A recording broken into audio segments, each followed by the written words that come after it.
का है aldol condensation. Student जो एल्डोल कंडेंसेशन है ये दो पोर्शन में डिवाइडेड होता है। पहले में एल्डोल फॉर्मेशन होगा और फिर बाद में कंडेंसेशन। कंडेंसेशन का मतलब कि उसमें रिमूवल ऑफ वाटर होता है। जो एल्डोल है ये दो मोइटीज को मिला के बना हुआ है। एक इसके नाम से ही पता चल रहा है एल्ड प्लस ओल, ठीक है। एल्ड का मतलब होता है एल्डिहाइड और ओल का मतलब क्या होता है एल्कोहल। तो स्टूडेंट जो फाइनल जो इसमें प्रोडक्ट बनेगा एल्डोल फॉर्मेशन में उसमें एल्डिहाइडिक ग्रुप भी होगा और एल्कोहलिक ग्रुप भी होगा, इसलिए उसको बोलते हैं एल्डोल। और लास्ट में क्या होगा कंडेंसेशन में क्या होता है रिमूवल ऑफ वाटर, ठीक है। एल्डोल बनने के बाद हम उसमें से रिमूवल ऑफ वाटर करेंगे तो हमें एक फाइनल प्रोडक्ट मिलेगा, वो मैं आपको अभी बताऊंगा कौन सा होगा। तो एल्डोल कंडेंसेशन हम सिर्फ एल्डोल फॉर्मेशन तक भी रोक सकते हैं या फिर हम एल्डोल कंडेंसेशन तक भी जा सकते हैं, ये हमारी अपनी मर्जी है, ठीक है। अब मैं आपको रिएक्शन लिख के दिखा देता हूँ फिर हम इसका मैकेनिज्म पढ़ेंगे। इसके लिए हम पहले एक एल्डिहाइड लेते हैं, एक क्या दो एल्डिहाइड लेंगे हम, ठीक है। This is एसिटैल्डिहाइड।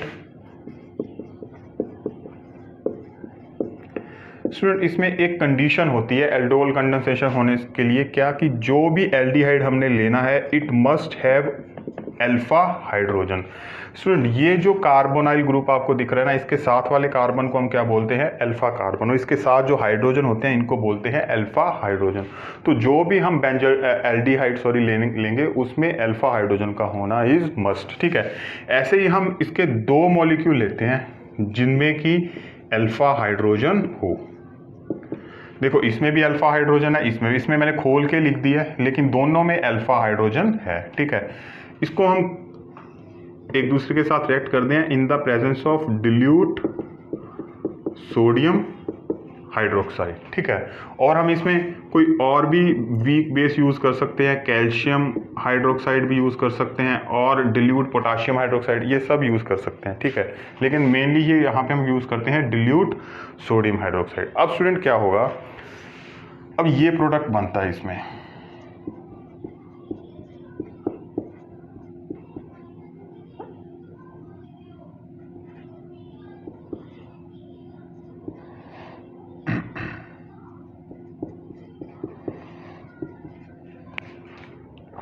देखो स्टूडेंट ये जो मॉलिक्यूल है इसमें एल्डिहाइडिक ग्रुप भी है हमारे पास और एल्कोहलिक ग्रुप भी है, इसलिए इसको बोलते हैं एल्डोल। इसका भी हम पूरा मैकेनिज्म पढ़ेंगे ये कैसे बनता है, ठीक है। और इसका और नेम भी हो सकता है क्या, ये अल्फा कार्बन है और ये क्या है बीटा कार्बन, तो हम इसको बोल सकते हैं बीटा हाइड्रोक्सी। देखो बीटा पोजीशन पे हाइड्रोक्सी ग्रुप लगा हुआ है, बीटा हाइड्रोक्सी, और साथ में क्या है एल्डिहाइड, बीटा हाइड्रोक्सी एल्डिहाइड। तो this is the process of formation of aldol. लेकिन अब सेकंड स्टेप में क्या होगा कंडेंसेशन, ठीक है स्टूडेंट। अब ये जो कंडेंसेशन है ये आपको करना है या नहीं करना ये आपकी मर्जी होती है। हम इस रिएक्शन को यहाँ तक भी रोक सकते हैं, लेकिन अगर हम इसको फर्दर हीट कर दें इस मॉलिक्यूल को तो इसमें बीटा एलिमिनेशन होता है। क्या होता है बीटा एलिमिनेशन, तो पहले मैं प्रोडक्ट बना दूँ क्या बनता है CH3, यहाँ से OH जाएगा और यहाँ से क्या जाएगा, मैं इसको खोल के बना देता हूँ, और यहाँ से क्या जाएगा H, ठीक है। तो ये निकलता है इसमें, तो इसमें बनता है double bond CH C double bond OH। इसका नाम क्या होगा, मैं नाम लिख देता हूँ, ये 4 कार्बन है, ब्यूट 2 इन 1 अल, ब्यूट 2 इन 1 अल। स्टूडेंट मेरी राइटिंग बहुत अच्छी नहीं है लेकिन मैं आपको बोलता रहूँगा ताकि आपको समझ आता रहे। ब्यूट 2 इन 1 अल, ठीक है स्टूडेंट। अब इसमें क्या हुआ, जो एल्डोल बना था उसमें एलिमिनेशन रिएक्शन हुआ जिसको हम बीटा एलिमिनेशन भी बोलते हैं। तो यहाँ से H गया, इस कार्बन से जो अल्फा कार्बन से H गया और बीटा कार्बन से OH गया वाटर की फॉर्म में, और इन दोनों में आपस में एक पाई बॉन्ड बन गया, ठीक है। लेकिन कई बार ये दिमाग में क्वेश्चन आएगा आपके कि यहाँ से ही H क्यों गया, इधर से भी तो जा सकता था, ठीक है। इधर से इसलिए H नहीं गया क्योंकि आपने ये रूल पढ़ा होगा सेजफ रूल, सेजफ रूल। उसके हिसाब से क्या होता है कि हाइड्रोजन जब इज गोइंग टू रिमूव, जब हाइड्रोजन रिमूव होगा तो वो उस कार्बन से होगा जहां पे पहले ही नंबर ऑफ हाइड्रोजन कम है। देखो एक ये ऑप्शन है जहाँ से हाइड्रोजन रिमूव हो सकता है, और एक ये यहाँ से तो OH ग्रुप निकलेगा, या अल्फा कार्बन से H निकलेगा या इस कार्बन से H निकलेगा। तो नंबर ऑफ हाइड्रोजन किसके पास कम है, इसके पास है, यहाँ पे CH2 है, तो इसलिए जब यहाँ से H निकलेगा तो ज़्यादा स्टेबल प्रोडक्ट बनेगा अकॉर्डिंग टू सेजफ रूल। तो इसलिए H कहाँ से निकलता है, जहाँ पे नंबर ऑफ हाइड्रोजन कम हो। ठीक है स्टूडेंट, तो this was all about aldol condensation introduction. दो एल्डिहाइड्स लिए with alpha hydrogen dilute sodium hydroxide के साथ रिएक्ट किया, एल्डोल फॉर्मेशन हुआ जिसमें एल्कोहलिक ग्रुप भी है और एल्डिहाइड ग्रुप भी है, फिर कंडेंसेशन हुआ, सेजफ रूल इंप्लीमेंट हुआ और हमें अनसैचुरेटेड एल्डिहाइड लास्ट में मिला। स्टूडेंट अब हम पढ़ते हैं इसका मैकेनिज्म।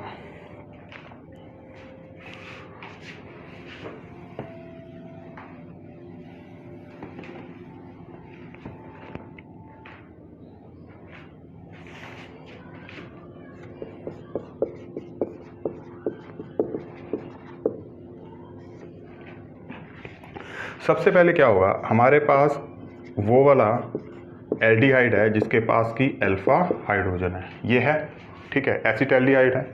हमने सबसे पहले इसको किसके साथ रिएक्ट किया था, सोडियम हाइड्रोक्साइड के साथ। तो सोडियम हाइड्रोक्साइड में क्या है, न्यूक्लियोफाइल, सॉरी न्यूक्लियोफाइल नहीं बोलेंगे, इसको हम क्या बोलेंगे, बेस। ध्यान रखना है, क्या है ये, बेस। ये जो OH नेगेटिव है ये बेस की तरह काम कर रहा है, और ये क्या है, एसिडिक H। आपको मैं एक बात बता दूं कि ये जो H होता है, जो कि कार्बोनाइल ग्रुप के साथ, जो कार्बन के साथ जो H लगा होता है, इट इज़ ऑलवेज एसिडिक, ठीक है, क्योंकि ये कार्बोनाइल ग्रुप इसको एसिडिक बना देता है। ये इसके ऊपर पार्शियल पॉजिटिव चार्ज, इसके ऊपर भी पार्शियल पॉजिटिव चार्ज आता है, जिससे कि ये H का निकलना आसान हो जाता है। तो ये OH जो है ये अटैक करेगा इस H के ऊपर, ठीक है। तो क्या निकलेगा, पहले वाटर, ठीक है। अब पीछे क्या बचेगा, देखो यहाँ से एक H निकल गया, कार्बन की वैलेंसी एक फ्री हो गई, तो कार्बन के पास कितने हाइड्रोजन रह गए, एक, इसके ऊपर आ गया नेगेटिव चार्ज। देखो जब हाइड्रोजन यहाँ से निकलेगा तो वो इलेक्ट्रॉन दे के जाएगा कार्बन को, ठीक है, H पॉजिटिव की फॉर्म में निकलेगा। तो पीछे क्या बचेगा, तो जब हाइड्रोजन इलेक्ट्रॉन दे के जाएगा कार्बन को तो उसके ऊपर कौन सा चार्ज आ जाएगा, नेगेटिव, ठीक है। अब ये हमारे पास जो बना, इसको हम क्या बोलते हैं, कार्बो एनायन। क्या बोलते हैं स्टूडेंट, कार्बो एनायन। अब ये जो कार्बो एनायन है ये दूसरे एल्डिहाइडिक मोइटी के साथ रिएक्ट करेगा, ठीक है। कैसे रिएक्ट करेगा, ये मैंने एक और एसिटैल्डिहाइड बनाया, एक एसिटैल्डिहाइड को हमने कार्बो एनायन में कन्वर्ट कर दिया with the help of base. अब सेकंड मोइटी आई, सेकंड मॉलिक्यूल आया एसिटैल्डिहाइड का। हमें पता है यहाँ कार्बोनाइल ग्रुप होता है, वहाँ पे पार्शियल पॉजिटिव और पार्शियल नेगेटिव चार्ज रहता है। ऑब्वियसली अब ये नेगेटिव चार्ज जो है ये कहाँ पे जाएगा, इस कार्बन के साथ। चलो लगा देते हैं, फिर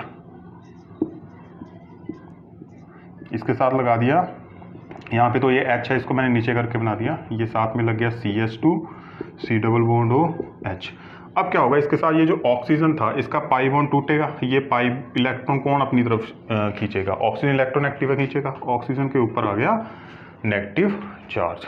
तो ये इंटरमीडिएट हमें मिलेगा, दिस इज इंटरमीडिएट, ठीक है। अब क्या होगा स्टूडेंट,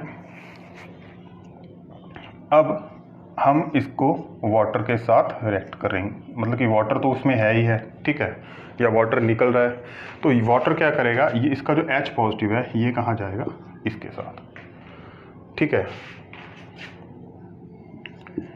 हम एक्वस सोडियम हाइड्रोक्साइड यूज़ कर रहे हैं तो वाटर तो उसमें कहीं ना कहीं होगा ही, ठीक है।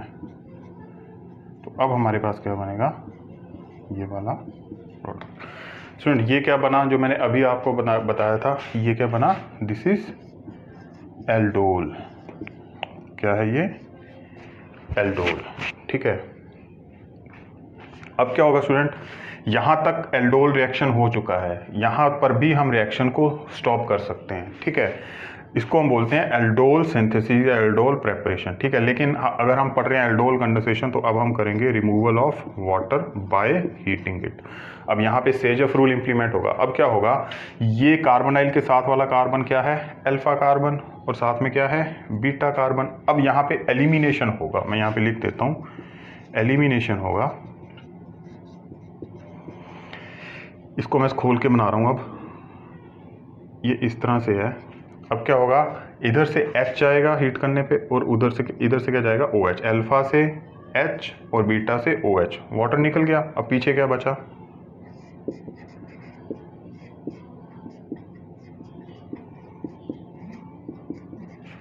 एक मिनट सुनो।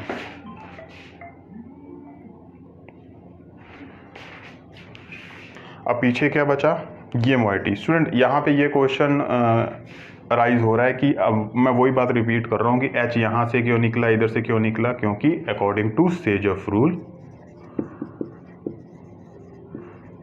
रूल के अकॉर्डिंग जो हाइड्रोजन निकलता है वो हमेशा उस कार्बन से निकलता है जहाँ पे नंबर ऑफ हाइड्रोजन पहले ही कम है। यहाँ पे 3 है और यहाँ पे कितने थे, 2, तो यहाँ इन दोनों में से किसी एक में से निकलना था, तो यहाँ से निकलेगा क्योंकि यहाँ पे according to Saytzeff rule number of hydrogen कम है। तो हमें क्या मिलेगा लास्ट में, ये प्रोडक्ट, इसका नाम क्या है, ब्यूट, अभी बताया मैंने, ब्यूट 2 in 1 अल। ठीक है student. So this was the mechanism. Student आपने याद रखनी है इस बात को, पहले एल्डोल फॉर्मेशन होता है और फिर रिमूवल ऑफ